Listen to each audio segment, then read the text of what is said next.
One of the hardest parts of having difficult conversations is keeping our emotions in check, especially when the stakes feel high. Here is a way for you to feel emotionally grounded.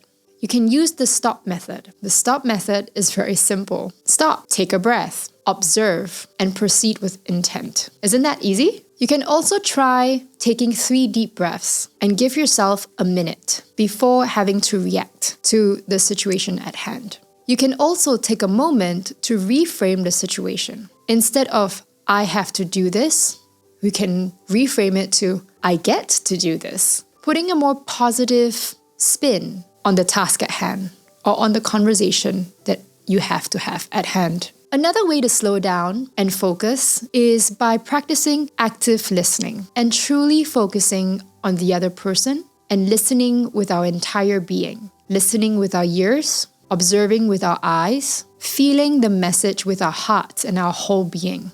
I want you to take a moment. Imagine someone challenges your idea in a meeting, and your instinct is to become defensive. But instead of reacting, what happens if you did take a pause? What happened if you did take a breath? What happened if you asked the question to clarify instead? You could ask, what did you mean exactly by that? Can you share more about your concerns? What do you think will happen then?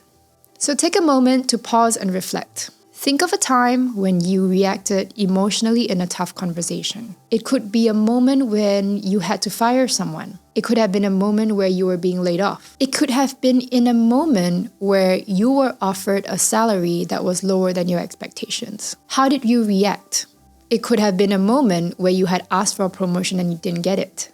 How did you react to that? How could that have been done differently? Difficult conversations don't have to feel like a battle. With the right mindset, framework, and tools to support your emotional regulation, you can turn them into opportunities for clarity, growth, and even stronger relationships. So here's a challenge for you this week. Pick one difficult conversation, just one that you've been avoiding, and map it out using the 8C communication compass. And commit to having the conversation before our next session.